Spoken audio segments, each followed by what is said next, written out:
talking about huge potential for millions of people. Our therapy enables the brain to repair itself. You call it The cure. I want you to start testing on chimps ASAP. We test one subject. I want to make sure it's stable. I designed the 112 for repair. But Caesar's gone way beyond that. You mean increased intelligence? With skills that far exceed that of a human counterpart. This is wrong, Will. It works. And what about Caesar? Where does he fit in? That chip's company property. He hasn't spent any time with other chimps. They're not people, you know. You're trying to control things that are not meant to be controlled.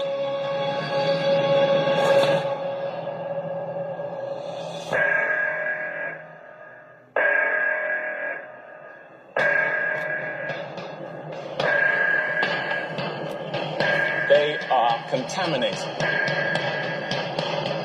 Put those apes down. You have no idea what you're dealing with.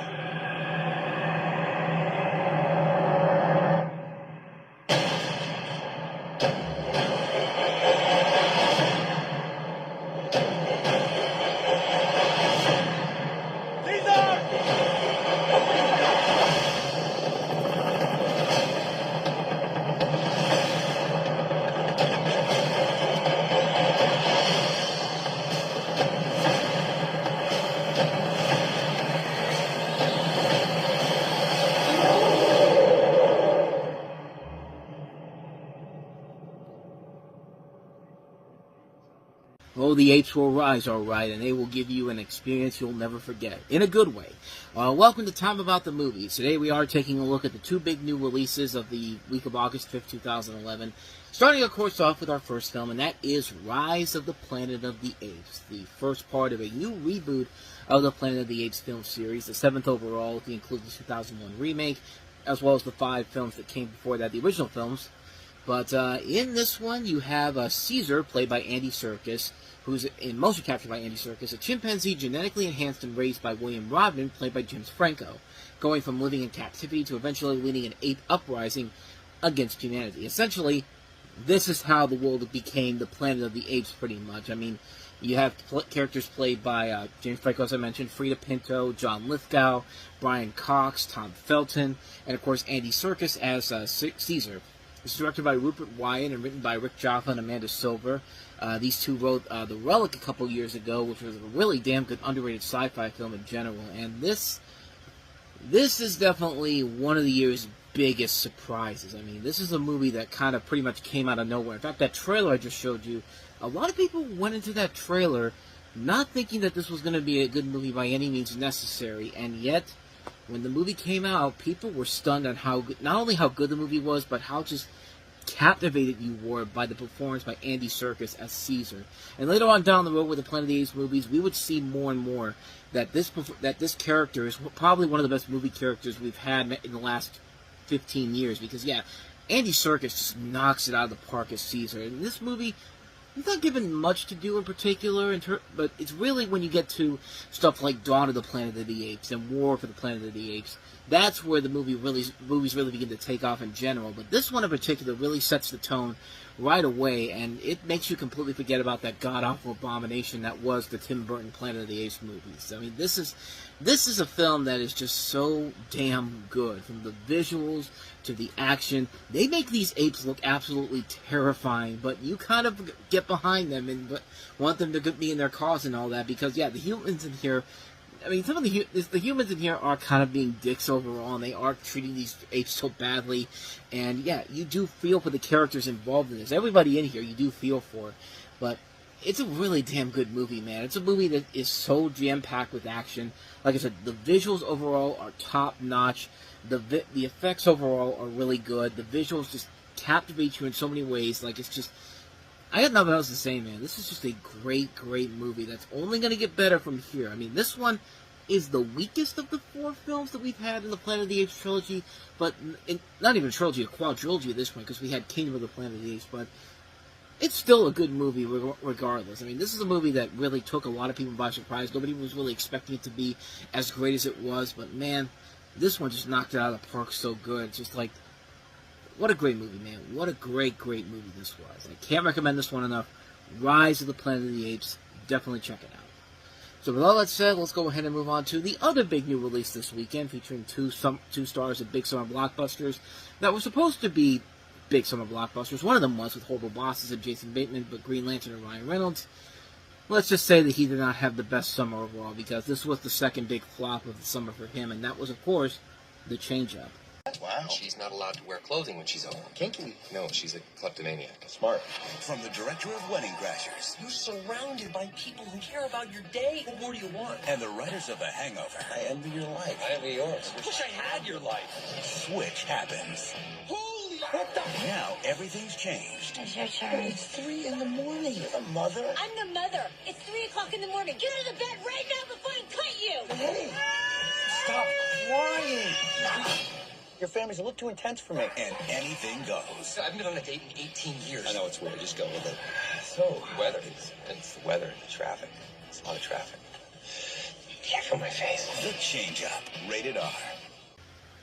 So again, kind of like with a lot of movies we talk about on this show, the concept overall is a pretty fun idea. Let's take the concept of, Freaky Friday. Let's take the idea of swapping two random people together, let them split one person live the other person's life, and let's add a raunchy comedy element to it. This is a good idea overall, as you have Ryan Reynolds and Jason Bateman starring as two best friends living in Atlanta who switch bodies after urinating into a fountain while wishing they had each other's lives. Jason Bateman is a family man. Ryan Reynolds is the bachelor guy, the Quagmire of this movie, if you will. I mean, he literally is like Quagmire because he gets all these women, and so yeah, it's switched around, and now it's Ryan Reynolds who's the family man in Jason Bateman's body, and Jason Bateman in Ryan Reynolds' body as the ladies' man. And you have Leslie Mann as well, Olivia Wilde, Alan Arkin, directed by David Dobkin, who can be a good director. We saw what he did with Wedding Crashers back in the day. And, this is also written by John Lucas and Scott Moore, who have written a lot of really good stuff in general. I mean, these are the guys that wrote, like I said, The Hangover. These are guys that have definitely made a lot of good stuff. They wrote The Ghost of Girlfriend's Past, one of my favorite underrated comedies from Matthew McConaughey. So these guys everybody involved in this are not hacks in general. But sadly, like another Universal Pictures movie we just looked at that also stars Olivia Wilde, coincidentally, yeah, it didn't work, and it doesn't work because of two things. One, the chemistry between Ryan Reynolds and Jason Bateman. You could buy them as friends, but when you have to buy them as the other person, it just doesn't work, man. I mean, Jason Bateman's trying his best to be like the Ryan Reynolds guy in this movie, and Ryan Reynolds is trying to be like Jason Bateman in this, and it just does not work here at all. I mean, you can't distance both of them from one another, and it's just kind of like, yeah, it really does not work here. Another thing that doesn't really work, the gross-out humor in this. And the trailer for this alone, I mean, this was one of the scenes they try to sell you people on. I am gonna ruin her. Oh my god. I need to cool it on the Thai food. Oh my god. Come on, Leslie, you're better than this. You're better than this, man or woman or whatever the saying would be in this case. But believe it or not, that's actually the tamer of the two gross-out jokes in the trailer, because early on they showed Jason Bateman getting baby poop in his face, and I'm actually kind of surprised they did show it in the trailer that was not a restricted red band trailer, but was the green band trailer. I guess it's okay to show baby shit going on somebody's face, but if it's somebody like Leslie Mann's character, it's like, nope, that's a no-go. And not only that, but this is one of those movies, kind of like with The Dilemma, where they write characters that are trying to act way too manly. Like in The Dilemma, Queen Latifah's character was too much of a bro in that movie, and that just really hurt the ebb and flow of that film. In this, Olivia Wilde just is like, they kind of write her as the same type of a character. Like, that she's like, her and Ryan Reynolds are clearly meant to get together. That's fine and all, but it's just like, you didn't have to write her as this crazy bro in a lady's uniform. It's just like, did she change bodies with somebody else? Because this character really does not feel like the same person that you would expect from another character that's trying to, what's the word I'm trying to say here? She feels like a character out of a movie like Switch, or maybe Dr. Jekyll and Miss Hyde. You know, she's swapping bodies, or she's a woman, she's a man that turns into a woman. That type of a thing. I mean, that's the type of thing where it's just like, I don't buy her character in this whatsoever. The characters in here overall are really, really badly written in here, and just, again, it's the lame humor. It's a bland plot overall. This is a movie that is that's a big insult to everyone involved in here, and maybe even worse than Cowboys and Aliens, because Cowboys and Aliens had at least an effort to try to put some stuff in there, and they did have some good visual effects in there. They just took the film way too damn seriously. In this case, they were just trying way too hard for the cheapest laughs possible, and it just doesn't work. They were going. This is a film that was being sold strictly on the people involved in it, the stars, the people who direct, the man who made the people who made some of the more successful raunchy comedies of the last 5 years. And it's just like, you gotta have more than that, man. You can't just sell a movie just because you have these elements there. There has to be a hook to this, and there is a good hook to it, but the plot is just so mediocre, so bland, and the jokes are not funny, and these actors in here deserve way better than this, especially Ryan Reynolds. Like, this was supposed to be the breakout year for Ryan Reynolds, because he had this, he had Green Lantern. Both were major flops. They were panned critically. They were big flops at the box office, and it would take Ryan Reynolds several years before he would eventually get the respect he deserves, and it would only take him, it would take him a couple of other movies to get him to that point, but yeah, this was just a bad year for him in general. And it wasn't for the lack of trying overall. It's just, the guy was trying his best, and really, he just was not given the best material to work with here. Like, it just didn't work. It just does not work as a film. It's not funny. It's not clever. It's really lazy. The gross out humor is not funny. The characters are badly written. The setup is really badly put together. It just didn't work overall. It's a mess of a film. What more do you got to say, man? The change-up was a bad, bad move. This is a change-up that needed a change-up in the scripting department. That's for damn sure. And, hey, another massive failure for Universal in 2011. They've had a lot of them, so there you go. That's all I got to say about the change-up. Sorry I'm late. I got a job today, writing for the Jackson Journal. I'm going to be a serious writer. This dress looks amazing. I reckon when you finish it, won't. Thank you. Minnie? Hey, Evelyn. Hey, Minnie. I've drafted a bill that requires every white home to have a separate bathroom for the help. Maybe we should just build you a bathroom outside, Helen. These women raise white children. We love them, and they love us, but they can't even use the toilets in our houses. Minnie, are you in there? You are fired! I'd like to write something from the point of view of the help. I want to interview you. No maid is ever going to tell you the truth. Courage by daring to do what is right to your fellow man. What changed your mind? God. And Miss Heavy Hole, bro. You should read the book. It's quite scandalous. Have you lost your mind? No, ma'am, but you about to.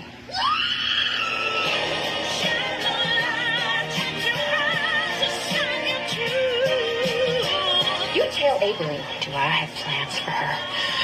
You are godless woman. We're going done in now. The hell. Remember, this whole thing was started because Octavia Spencer used Bryce Dallas Howard's bathroom. Well, that technically wasn't it, but that trailer makes it seem like that's the thing that really set this whole thing off in general, but there was much more before that. Welcome to Time About the Movies. Today we are taking a look at the 4 films of August 12, 2011, and we start off with the biggest release of the weekend, which is the period drama, The Help. It stars Emma Stone, and it follows her in a relationship with 2 black maids played by Viola Davis and Octavia Spencer. It's during the Civil Rights Movement in 1963 in Jackson, Mississippi, in an attempt to block a legitimate journalist and become a legitimate journalist and writer. Skeeter, Emma Stone, decides to write a book from the point of view of the maids, exposing the racism and discrimination they face as they work for white families. Black domestic workers in the 1960s United States were referred to as The Help, hence the epimonious title of the journalistic expose, the novel, and the film. This is based off of the novel by Catherine Stockett, and it's also produced by Chris Columbus and also Tate Taylor, who would later work with Octavia Spencer again a couple years later with Ma, which was another success in general. But this was a big success overall, and really, it's not hard to see why. It definitely delivers on everything that you expect it to do. It includes an ultimate stacked cast of a ton of great actresses, from present to past. You know, you got a ton of notable people in here. Ones I just mentioned before, you know, Emma Stone, Jessica Chastain, Octavia Spencer, Allison Janney, Viola Davis, you know, mixed in with veterans like Cicely Tyson and Sissy Spacek. Of course, Octavia Spencer won the Academy Award for Best Supporting Actress in here, and she really does knock it out of the park in this movie. She really does give it the film's best efforts, and she really makes it work overall. And it's a movie that proved that Emma Stone was not just somebody that is just forced to kind of be in like these, you know, mainstream movies in general. Here she is in a movie that's an Oscar contender, and she shows off her true acting abilities, and she makes it work very well to a T. And this, of course, is the woman that will later go on to win 2 Academy Awards for Best Actress down the road. And yeah, it's a very thought-provoking storyline, and a very intriguing storyline in general. It doesn't do the same thing that Driving Miss Daisy does, where, you know, you can kind of tell it was kind of an Oscar baitish type of movie, but it works because the performances overall are good by Jessica Tandy and Morgan Freeman. This doesn't do that in particular. It has some of those elements to it, but it does make itself stand out on its own merits, where it doesn't feel like it's ripping off that kind of a storyline, but it's doing something very different in its own merits, and makes it work very well because the actors are game in on it. The period elements are really good. The acting is top-notch. The writing and direction is very good by Tate Taylor. Not much more I can really add to this, and has already been said already. It was one of the big hits of the year. It was a big Oscar contender that year, and it really is hard not to see why. It's a great film. What more can you say, man? The Help is pretty damn good, so. With that said, let us go ahead and move on to our next movie, and that is Final Destination 5.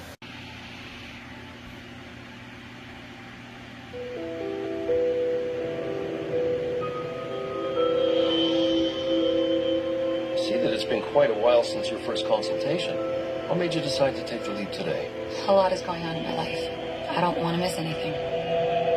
When we're done, you'll have perfect vision. But you know what? My assistant's given me an incomplete file. I'll be right back.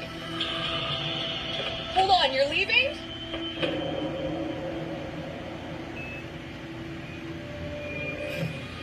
Is that supposed to be happening?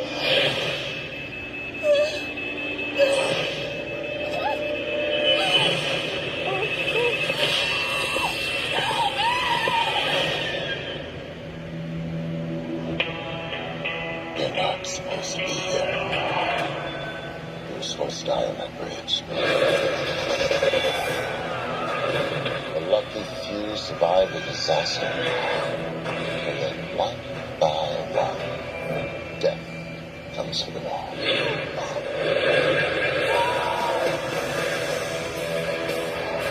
Are you saying that we can't stop this?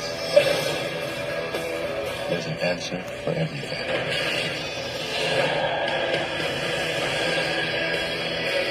It's kill or be killed. Nobody's safe.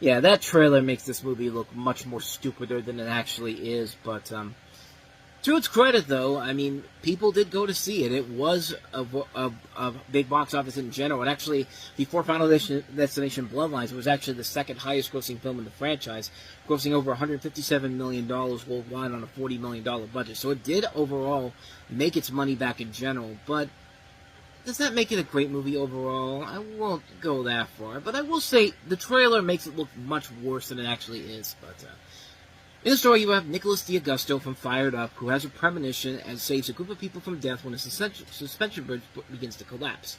However, they soon learn that they cannot escape death's plan. Of course, you have Tony Todd back as Blumfeld in this, and you have David Koechner among the people involved in this, as well as Courtney B. Vance. So there is a little bit more star talent in this movie. Not really the biggest stars in general, but people that you do recognize overall. And like I said, the trailer made it look much more ridiculous than it actually is.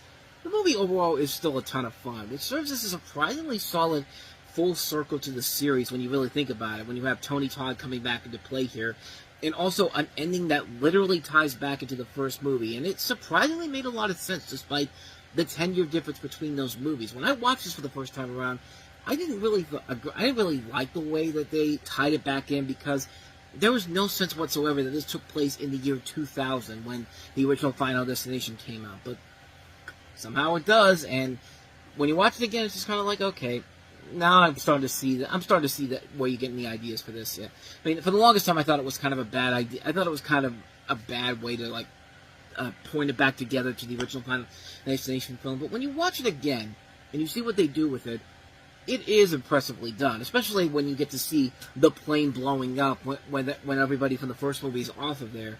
And yeah, it looks pretty intense overall, and it does work very well. It's a good, fun experience that makes you honestly realize that the Final Destination series overall are fun movies in general. And considering that it has now been over 10 years since this last movie, you only have to wonder what were the new elements they were going to bring to the table with the next film, and they knocked that out of the park big time. And that was made by people who had never made a big feature film before, let alone an indie picture. And here they are getting a chance to come in and do this new movie when they're relative unknowns, and they knock it out of the park with the first try. Like, these movies overall have been really solid all across the board. They've all been entertaining. Even the third one, even with it being as bad as it is, there are still fun elements in that movie. It's because you get so invested in the kills and how the action sequences play out. And the good use of 3D overall. 3D is done very well, especially with the last two movies. And this film does a pretty good job with it as well. I really enjoyed the hell out of these movies in general. I think they're all pretty solid. Except the third one may be the weakest one of the series, but it's still a fun movie regardless for some of the stuff that's in there. But I really like this movie. I really do enjoy these movies. This one's pretty good. Not much more I can add to it. Final Destination 5, it's definitely worth a watch if you love the other films.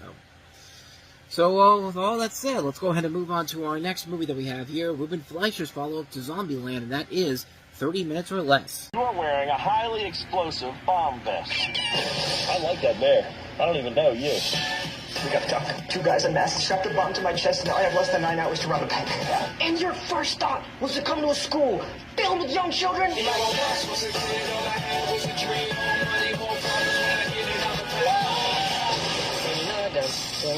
So the bank robberies, we're going with our plastic guns, and the cops will shoot us in our face. 30 minutes or less.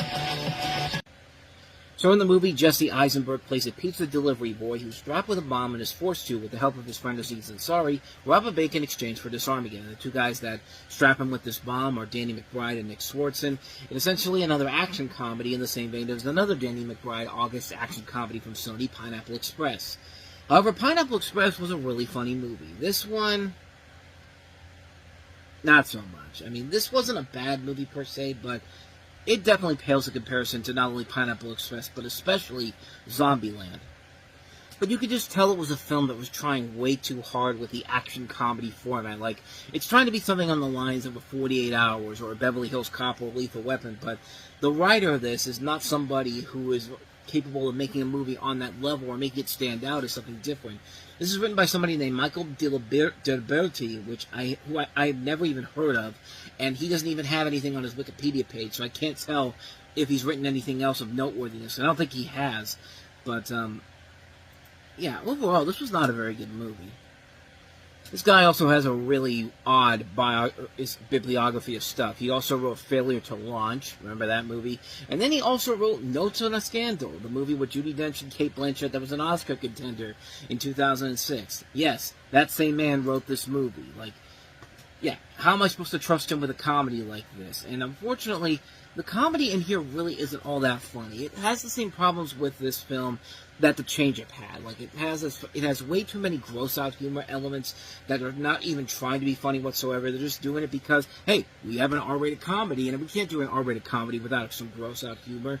And it just happens all throughout this movie. And nobody's really giving it their all in here. There's a couple of laughs here and there, but there just isn't enough for me to say that it's something that you have to see. And for Ruben Fleischer, coming off of Zombieland, this is the first of several films that were kind of disappointing letdowns here. In fact, most of the movies he's made since then, since Zombieland, have not been great. And even the best one was Zombieland Double Tap, and even then, that wasn't anywhere near as good as the original Zombieland, but still better than stuff like Gangster Squad or Venom or Uncharted.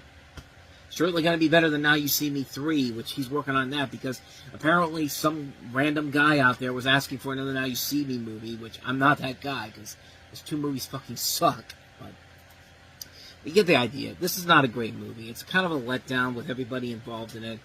And with a better writer, I think this probably could have been so much better, but unfortunately, what they have here, it just doesn't work in the end. So a hard skip on 30 minutes or less. So, but as bad as this is, it pales in comparison to the worst movie we have this week, and that's our last film, Glee, the 3D concert movie.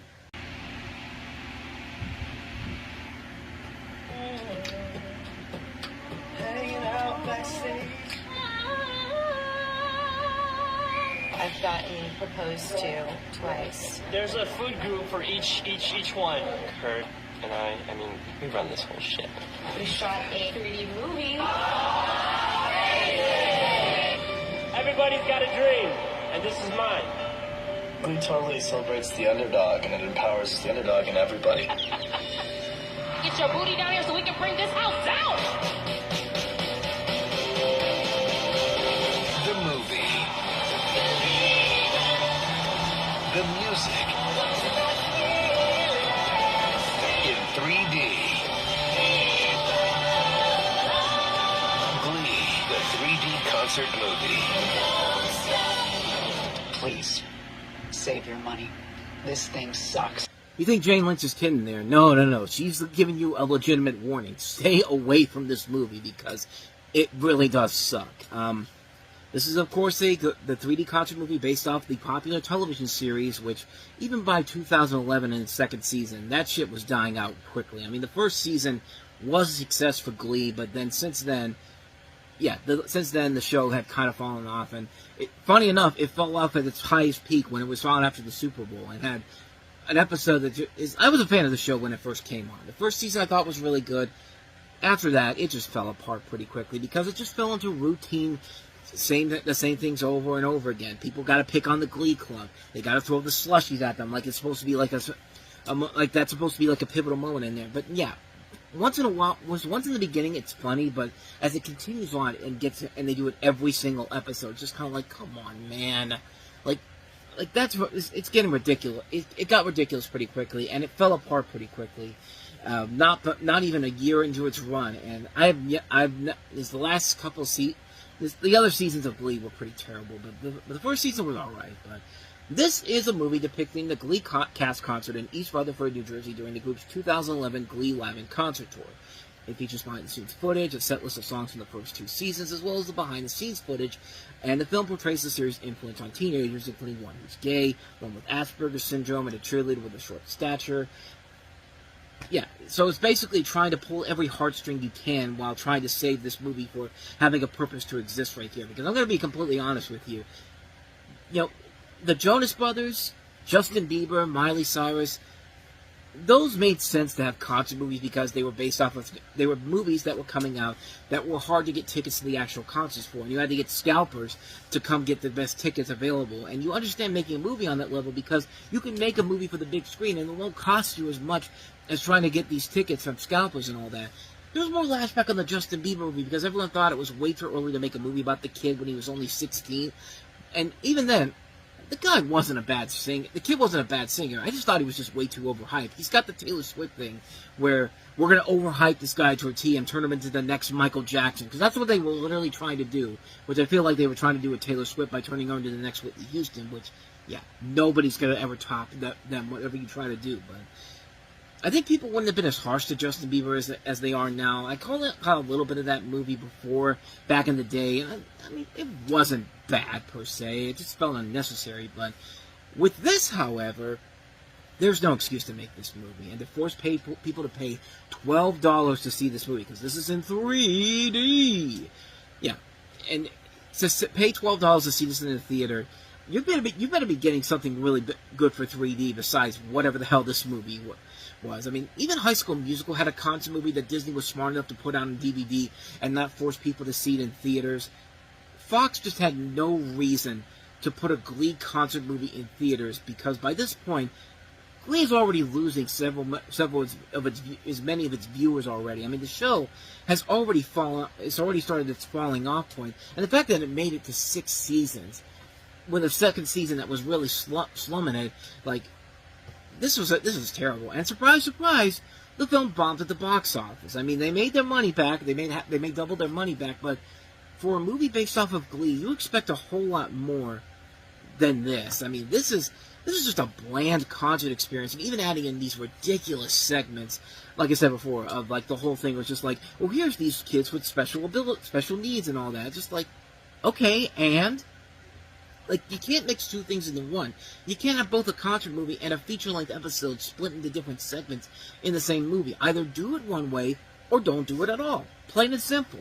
But this was one of the more excruciating film experiences I had in 2011, because there's no reason to make a movie like this. Nobody is demanding tickets for this than they would for a Justin Bieber or a Miley Cyrus concert. I mean, that's just something where it's just like, the whole thing is just a ridiculous ploy and an attempt to get as much money as you can as the sinking ship that is Glee is continuing to go through 2011. Because I'm telling you, by 2011, the show had lost already a bunch of its muster, and nobody cared at that point when it was all said and done. Like, when the show ended, everyone was just kind of like, oh, I didn't know that was still on the air.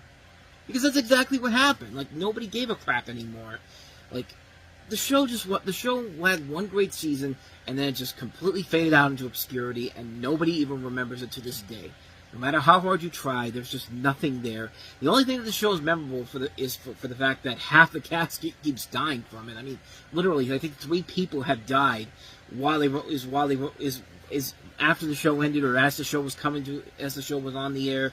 Like, we got a Glee curse thing going on here, man. We haven't had a thing that's related to, like, a curse or anything, but we've got a Glee curse going on here. I pray that the rest of the people that were involved in this cast make it out without ever having to suffer the same fates that those 3 people did beforehand.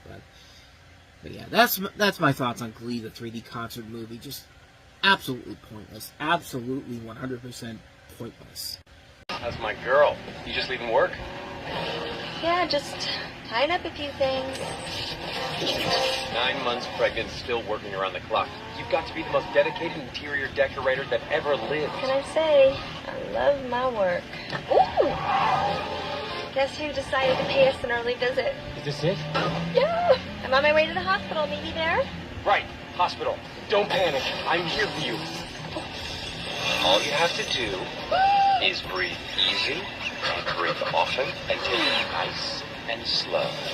We're going to be just fine. Gotcha. See you there. Well, if they're not even going to try to promote the movie, then why the hell am I even going to bother with an intro? Welcome to Time About the Movies, and, okay, that's actually not why there's not an intro in the beginning here. Kind of on a time crunch here, because I got to get up tomorrow early for a toy show I'm doing up at the mall, which you'll see in another video with Movie Stop episode coming out tomorrow. But we're taking a look at the 4 films of August 19th, 2011, and I'm going to be quick with this one here, because I got some things I got to do before I got to get going. So let's just go ahead and jump right into it with the first film, Spy Kids All the Time in the World, which certainly didn't feel like they took all the time in the world to make this movie any good, because, yeah, this is pretty bad. Robert Rodriguez returns once again to direct this one, so yeah, this isn't like another director that came in and completely ruined what made the first Spy Kids movie so good. No, this is all on Robert Rodriguez's ass. And in this movie, the 2 siblings, well, technically they're not even in the movie for that much, but they return for a mission as they team up with their stepfamily. This time they are up against the clock to save the world. Along the way, some hidden truths are revealed, and they will also learn what it truly means to work together in whatever time they have left. In other words, they put this together at the 11th hour and just said, fuck it, we got to put another movie out there. The demand is clearly there for another Spy Kids movie, since it's been, 8 years since the last movie came out? You think anybody really give a crap about Spy Kids in 2011? The last movie was barely getting by on a gimmick that wasn't even a gimmick that back then was considered to be a retread of something from the 80s. But now, let's take another thing from the 80s. Aromascope. This is one of those movies that was using Aromascope to sell the movie. You would have audiences having these cards. They would smell odors and aromas throughout the film. And it would be like disgusting stuff like, you know, smell the baby's diaper, or smell this thing of dog poop. I don't know if it was actually dog poop, but it's just kind of like, no, I don't want that. I don't want any of this. And I just want a good movie, man. And sadly, it is not there in this movie. And most people agree that the franchise had pretty much run its course. I mean, the third film was barely getting by. And, I mean, that one was the worst one up to that point. But then this one comes around, and it doesn't help that you have Jessica Alba continuing to fall off the surface of the earth with another really bad movie to her name. Because, yeah, this is another one of those movies that literally killed her career and whatever she had left of it. Because, yeah, this thing was just a mess. And hey, let's bring on Joel McHale for the ride too, because let's kill his career while he's still in Community. Let's bring in Ricky Gervais as the dog. Why not? Let's have Jeremy Piven as the villain. Why not? Like, everything in this movie just feels like, what can we put together in 5 minutes? Who can we get that's available for the next 2 hours? Oh, these people, come on in. We don't even care if we don't have an original script playing on here. Just do stuff, and then we'll make it as a movie. There is zero effort being put into this movie, and it just feels like that right from the get-go. It's a lazy film. It's a lousy film. It's a boring movie, man. There's just nothing about it that makes it worth it in the end. The Spy Kids series should have just died off with the third film. Just let the third film be the last one and be done with it. But no. Not Old Dimension Films. We're going to milk this cash cow until we say it's over. Which, it's pretty much over and done with here. And even they did a fifth one 12 years later. Still pretty bad. And yeah. So what more can you ask for? Spy Kids all the time in the world. Just do yourself a favor and put your time to something else of usefulness. So let's go ahead and move on to the next movie we have here, which is Conan the Barbarian. In despair, your new master. In evil reigns, you will kneel before me. One warrior will stand. No man shall ever chase. And an empire. I do not want your kingdom. No, then what? Will fall. I want your head.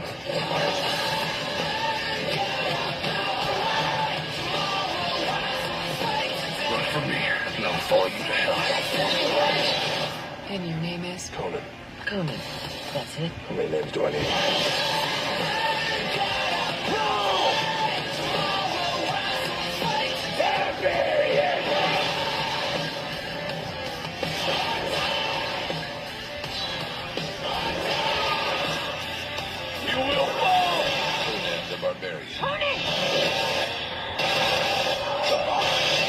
August 19. And speaking of Robert Rodriguez, he was attached to this at one point, along with the Wachowski brothers, and among with many other people that, because this thing had been going into development hell for years, like all the way back to when Arnold Schwarzenegger was doing the Conan the Barbarian movies.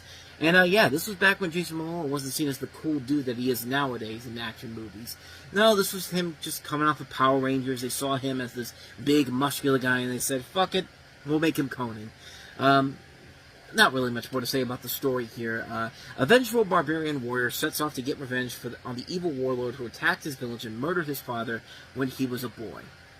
So they've literally taken the same kind of concept as Conan the Barbarian did in the original film, the Arnold Schwarzenegger film, but yeah, needless to say, this one very much pales in comparison to the Arnold Schwarzenegger movies. The Schwarzenegger movies, at least the first one, is a fun movie overall. Here's the funny thing about the first Conan the Barbarian movie. People forget that Conan barely speaks in that movie. Like, in the second movie, Conan the Destroyer, there's like 3 times more dialogue for Conan in that movie than he has in the original movie. And yet, Arnold Schwarzenegger just made that character work so well in those films. And we know that Jason Momoa can be a badass. We've seen it in Aquaman. We've seen it in a bunch of movies since then. But this is back when he was coming off of Power Rangers, and he wasn't really getting into that ebb and flow of being the next big action star in here, and it just felt like they pushed him in there because he's got the pecs, he's got the body, women will go crazy for him. Hey, we're going to throw in Rachel McNichols and Rose McGowan in here too to get the guys in here as well. And we also got the director of Texas Chainsaw Massacre. I was going to say the beginning, but no, the beginning was directed by somebody else. But no, this is the guy who directed the original Texas Chainsaw Massacre, which wasn't a bad movie overall.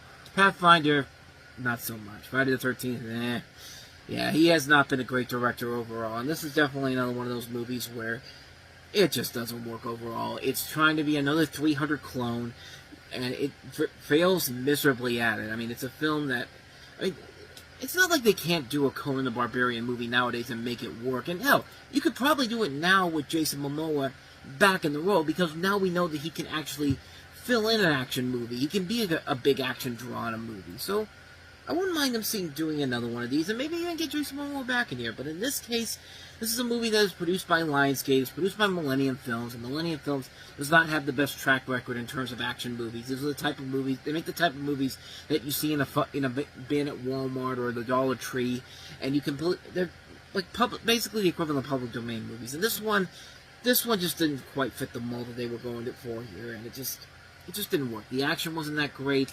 The movie looks so dark and bleak, and again, it's trying way too hard to be like 300 and failing miserably at it, so take that for what you will. So that's Conan the Barbarian. So let's go ahead and move on to the best overall movie of the week, and you wouldn't believe it, but it's the remake of Fright Night. Hey, guy. Your neighbor? I think he's a vampire. You read way too much Twilight. He's not brooding or lovesick. He's the shark from Jaws. You can't get in without an invitation. Don't need an invitation if there's no house. Fright Night. I repel you with the power of... Really? Rated R. Yeah, nobody would have expected that this one would actually be pretty good, but this is a remake of the 1985 horror classic, and this time it's been modernized for a new generation, which you have Anton Yelchin as a teenage boy who discovers that his neighbor, played by Colin Farrell, is actually a vampire, which culminates in a battle between the two. You also have Toni Collette, Imogen Poots, Christopher Mintz-Plasse, and David Tennant starring in the role that was played originally by Roddy McDowall, very well by Roddy McDowall. And this was actually a surprisingly really good movie. I mean, it was actually a lot of fun. It did create a modern version of the original film without copying the same movie in general, and I thought it played it very well. Anton Yelchin's really good in here. Colin Farrell's having a ton of fun with this. When you have a director like Craig Gillespie, who very rarely makes a bad movie, this is a film where he gets a chance to show what he can really do. And this is written by somebody who worked on Buffy the Vampire Slayer too, so the pieces came together very well, and for a remake, it actually is one of the better horror remakes that has come out. Which not surprisingly means that the film did not do well at the box office. I mean, it didn't do bad business overall. It got $41 million against the budget of $30 million worldwide, but the reviews were positive overall, so I guess people did go to see it, and it did become somewhat of a cult hit later on down the road, to the point where it actually had a direct-to-video sequel, which, of course, usually means that they did not get anybody from the original cast back, but nevertheless, this is actually a pretty good movie overall. It doesn't upstage the original movie, and it creates its own unique modern twist on the original film without feeling like it's just a simple retread of the original movie. It's a fun film. It's definitely worth checking out this Halloween. If you haven't seen it, definitely check it out. Fright Night. So with that said, on to our last movie that we have here, and it is easily the worst movie of the weekend. It's one of those movies where you look at it and go like, this doesn't seem bad on paper, but then you see the movie and, oh boy. One day, man. One day. Just good friends. You sure about that? It can take one day to meet your soulmate. I'm a disaster. Everyone's lost at 25. You're not. Cutie could use a nice new flat. And a lifetime to realize it. Getting married. I need to speak to someone. Not someone. You. Anne Hathaway and Jim Sturgis. Whatever happens tomorrow, we had today. One day, rated PG-13. And again, like I said, the trailer doesn't make it look that bad, but it's one of those movies that has a moment where it literally has the jumping the shark moment in it, where it's just kind of like, what the hell are you even doing? But we'll talk about that as we go along here. But after spending the night together on the night of their college graduation, Dexter and Emily, played by Jim Sturgis and Anne Hathaway, are shown every year on the same day to see where they are in their lives. They are sometimes together, sometimes not, on that day. And the plot for One Day was actually pretty interesting, kind of like the equivalent of a mix between Before Sunrise meets Back to the Future, like the Before trilogy meets Back to the Future, or even Groundhog Day is probably a better example, because you have these two people who meet every year on a specific day, And I thought the idea of showing these characters meeting on the same day for 20 years was a pretty good idea for a movie. In fact, around this time, Richard Linklater was making that movie Boyhood, which was about 2 years away from still coming out. The movie where he followed a kid from birth at age 11, and to the point where every year they keep with him a bit from now until 2002, and the movie came out a couple years later and was actually a really damn good movie. I think he's actually doing another one with this, honestly, that's in concept. I don't know for certain, but I know he was talking about doing another one, and I think they already had started working on those films, but as far as this film goes, it's so-so. When the movie came out, it was criticized for being kind of predictable, and I always say that a romantic comedy or drama with a predictable plot can be good if the two main characters' chemistries work well enough, and for the most part, Anne Hathaway and Jim Sturgess are great in this. They actually are people who really are like a real-life couple that just don't know what they really want yet. And I thought Anne Hathaway surprisingly did a good job with the British accent. I know in the trailer it didn't sound that great, but it actually did sound a whole lot better in the actual movie. I mean, she was born in Brooklyn, and I was very surprised to see that she actually did it so well. And you got Jim Sturgess in here doing a pretty good job. And for the first 2 acts, it was pretty good. I was getting into it. I like the style that they use and having the characters interacting in some way on that same day. Like, those first 2 acts were nicely done, and if the third act had just been as good as those two acts before that, I would be praising the movie. However, the third act, man, the third act drops it down so quickly. And here's the thing that makes me hate those. There are 3 things about that third act that I hate. 1, they start jumping around with the dates after 2001, which the purpose of this was supposed to be following the characters on the same day for 20 years. So we're going to stop it at 2001, and then we're going to jump to 2003. Like, I would have liked to have seen these characters the July 15th after September 11th happens. I mean, you could have done that at some point, but no, they just jump ahead to 2003. And then there's another point where in 1996 the two leads decide not to speak with each other, and then you jump to 1997 to 1999 without showing them together in the same shot. You could have done the same thing in 2002, but the movie decides to just stop in its tracks and just like, fuck it, we're not even going to be consistent with our premise anymore. 2, the editing gets so sloppily put together. I mean, Jesus Christ. At the end, there's a scene in 1988 where these two meet Dexter's parents, and I believe that scene should have been saved for the beginning of the movie with the rest of the 88 sequence and not tagged on to the end. And the biggest problem with the movie, the point that made me say, I hate this movie so much, and this is a spoiler, so if you have not seen it, I dare you, as I ask you to step away. But at this point, it's been 14 years, and if you haven't seen it by now, chances are you're probably not going to see it anyway, but I gotta tell you this. So we get to 2006, and we see Anne Hathaway riding on her bicycle into an alley, and then out of nowhere, out of the blue, with no foreshadowing at all, a truck comes and hits Anne Hathaway and instantly kills her, leaving Jim Sturgess devastated. There are so many things wrong with this whole sequence. Where do I even start? Well, let's start off with the fact that it would have been cool if they didn't show it, but they showed it, and it looks absolutely terrible and unintentionally funny. And I hate when movies that are not comedies do this kind of shit. I mean, it works in a comedy like Mean Girls, in a comedy like the Scary Movie films, and in a comedy like Get Smart, because they're comedies. When comedies do something like this, it's funny. Even in something in the Final Destination movies, when they make that the running gag of every movie, that's funny. It's a horror movie, but it's a funny thing. Like, it's funny when it happens out of nowhere. But when it happens in a serious drama, like in this movie, or more notably in something like Meet Joe Black, which has one of the funniest, over-the-top death scenes for Brad Pitt I've ever seen.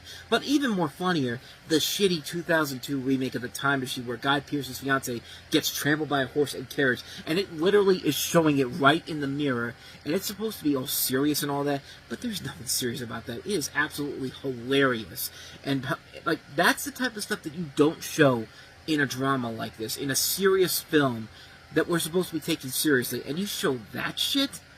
Third, and most importantly, it comes out of nowhere. And when it happens, Sturgess' reaction to finding out that the one he had loved all these years had just died is not even shown. He's just kind of like, whatever, who cares what this guy's emotions or status is? We just cut to the next year. We got no foreshadowing on the impending truck crash that will kill Anne Hathaway at all, and they don't even decide to break the purpose of the film to show her funeral. It's just like the woman on the guy's side has just died, and we just decide not to show it. But I'm sorry, that's fucking stupid. It made me so mad when I saw that, when that scene came up, and the rest of the film just stops dead in its tracks and suffers because of how that scene happens. Once that happens, the film just goes careening off the cliff, and there's no turning back at all. And it's a shame, because the first 2 acts were good. The first 2 acts were working. The chemistry was working well. But then that 3rd act happens, and it's like the filmmakers just gave up and said, fuck it. Fuck it. They're going to put this out in August, so that means if people aren't going to give a shit about this movie, then why the fuck should we? Give a shit about your movie. I don't care what month you put it out in. Try. Put effort into it. For God's sake, there is no reason for you to stoop to this low. And I couldn't believe this film did that. This movie went to the bottom of the barrel of the worst films of the year within 30 minutes.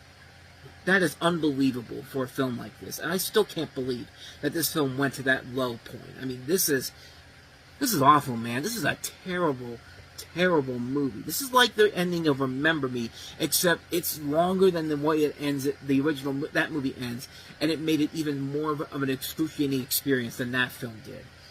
One Day is a bad movie, and it's the same, because the first 2 acts were working so well, but then as soon as Anne Hathaway gets hit by the truck, it's just like game over, man.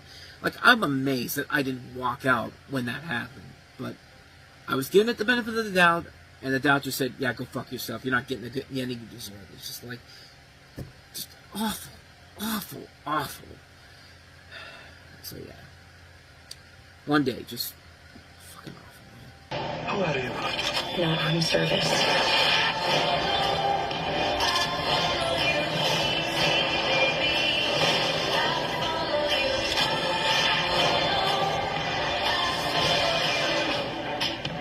You've been waiting for this moment for a very long time. And now I'm going to finish it.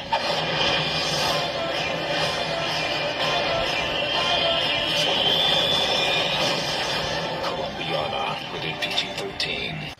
Mistake number 1, making this PG-13. Mistake number 2, we'll talk about it. Welcome to Time About the Movies. Today we are taking a look at the 3 films of August 26, 2011. And we're starting off with Columbiana, in which it stars Zoe Saldana as Catalia, who's a 9-year-old girl in Colombia whose family is killed by a drug lord. And 15 years later, she's a grown woman now seeking her revenge. So it's essentially La Femme Nikita, Point of No Return. This time, instead of, Bridget Fonda or Anne Perrault, it's Zoe Saldana. Talk about a major misfire of a movie here. I mean, this is one where, Luc Besson, man, like, this was at a point where his career was just kind of falling apart at the seams. And here's another one of those movies where it has his name attached to it, and it just leads into a very lackluster movie. I mean, Saldana's doing the best she can with the material given to her, but it just doesn't work anymore. She's not that good of an action heroine in this film. This was before anybody really had a good idea of how to use her, and, James Gunn would later use her the right way in an action movie with Guardians of the Galaxy. Not in this movie. It just doesn't work. The acting overall is lackluster. You have Michael Vartan in here, Lenny James, who else do you have in here? Cliff Curtis, Jordi Malola. Good cast overall here, but the action overall is not that great at all. It's a very big disappointment of a movie. A film you expect so much more from. And this is the best you could really do. Like, really? It just... And the biggest problem is the PG-13 rating, which, I'm sorry, a movie like this should be a rated R movie. Like, I feel like this needed to be rated R in order for you to get any effort or intelligence out of it. Like, yeah, Taken was a PG-13 movie, but Taken worked because it did things that were unique and different and worked to Liam Neeson's advantages, and the action sequences worked well in that film. But in this, you could tell they were trying so hard to push for an R rating, but this is probably the studio saying, no, we gotta have a PG-13 because we gotta get the families to come out and see this. Like, yeah, just a terrible movie, man. A disappointment on so many levels. What a waste of time with this film. What a complete waste on everyone's part. Like, Zoe Saldana is not a bad actress, but this is just one of those ones where they had no idea what to do with her. They tried to make her the next big action star with this, and it just failed miserably. So let's go ahead and move on to our next movie, the Guillermo del Toro production, that is Don't Be Afraid of the Dark.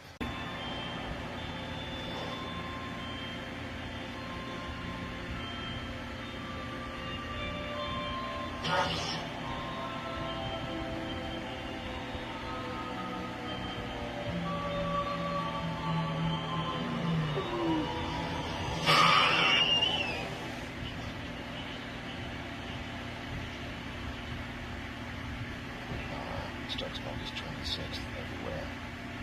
Yeah, it's probably not a good sign if you're putting the best jump scare of the movie in your trailer, and that was one of the big selling points of this movie. But yeah, it kind of dinged the film in the long term when it was all said and done. But this, I guess, isn't the worst you could do with a film like this. But it's based off of it's a remake of a 1973 made-for-TV movie by ABC, and it follows a family moving into a 19th century Rhode Island mansion with a withdrawn daughter, played by Bailey Madison, beginning to witness malevolent creatures that emerge from a sealed ash pit in the basement of the house. Katie Holmes and Guy Pearce star as the couple who raised the child, and this is written by Guillermo del Toro and Matthew Robbins. Matthew Robbins has written a lot of nostalgic 80s stuff, like Batteries Not Included, for an example. What else did he do? He did some other ones. He worked a lot with Steven Spielberg and George Lucas. He wrote the Sugar Land Express. He was a contributor on Close Encounters of the Third Kind and Jaws, and he did work a lot with Guillermo del Toro as well as Ron Howard and George Lucas. So he has credibility behind him. I mean, he works with Guillermo del Toro on several of his movies, like Mimic and also Pinocchio, the good Pinocchio movie from 2022, not that terrible Robert Zemeckis movie. But yeah, the movie overall has this really cool atmosphere to it, and the direction overall is pretty good. The performances overall are fine as well. It's the jump scares that get annoying real fast. And like I said, the best one you just saw right there. Like, if you're selling the movie just on that, and that's your best jump scare of all, it's not the way to sell you. It's not the best way to sell your film. And yet, lo and behold, the film didn't end up doing as well as they wanted it to. I mean, it did decent numbers. I mean, it wasn't a flop by any means necessary. It did make its budget back, but you expected so much more from this. And from Guillermo del Toro, you can't tell me that this was the best thing that he could come up with.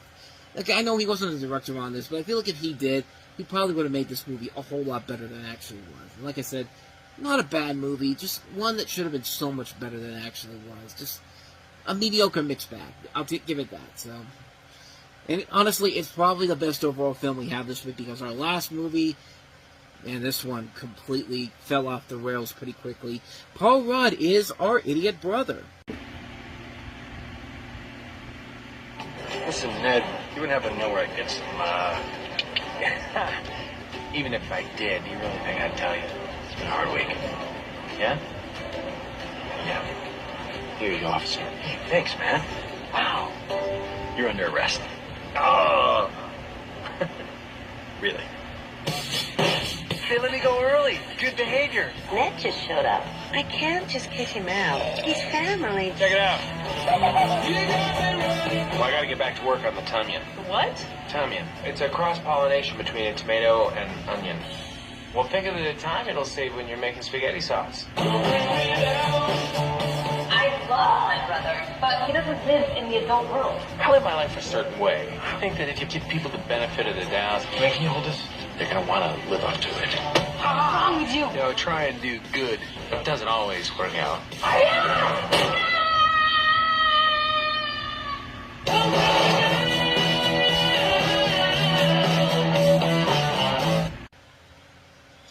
Yeah, as you can see from that trailer, nothing about that movie states the literal title of an idiot brother. More like a guy who's trying to be a nice guy and just ends up doing stupid things. That's one of the many problems with this movie that we have here. Ned is played by Paul Rudd, who lives a happy life growing organic vegetables on a farm with his hippie girlfriend and his dog named Willie Nelson. But an unadvised incident with marijuana at a farmer's market lands him in jail. When he gets out of jail, he's off to live with his sisters. While Ned is still happy, his sisters are much less so, as he manages to screw up one marriage, one job opportunity, one budding relationship, and one domestic partnership. He sees these problems as breakdowns in communications, but his sisters, Elizabeth Banks, Emily Mortimer, and Zooey Deschanel, which I said yesterday one of them was Rashida Jones. Rashida Jones is actually the partner of Zooey Deschanel's character in this movie. But anyway, back to here. The sisters see him as kind of an idiot, and this is definitely a movie that I'm more negative on than mixed. Because, yeah, this is a film that should be much better than it actually is, but I mean, Paul Rudd has proven time and time again that he can hold a movie on his own, like in Role Models and I Love You, Man, but it keeps the movie going, and is the strongest thing about the movie. I think he really is the best thing about it, but the biggest problem with the movie is that it's just not funny. It's really not, and it's not really terrible either. The best sum up I can describe this movie up as, the best thing I can compare it to is You, Me, and Dupree. It's very much that same movie with Owen Wilson, Matt Dillon, Kate Hudson, directed by the Russo brothers. A movie you expect so much better from, with the cast involved and the people who made it, and it just didn't work as a whole. It wasn't funny. It really was just kind of like, nobody was really that much of a douche in that movie. I mean, Owen Wilson's character was not somebody that should be causing all this chaos. Like, he never really feels like that type of a guy in that movie. And in this movie, Paul Rudd's not really doing anything in here that's considered idiotic. And for a movie that's called Our Idiot Brother, the most idiotic thing he shouldn't be known for is, he blabs about things that should be kept secret to others, and it damages relationships, and he accidentally crushes his neighbor's finger into a door. That's not idiocy. That's just life. I mean, that's just an accidental thing that happens in life. I mean, my parents say stuff that they shouldn't be saying out loud to people. Does that make them idiots? No.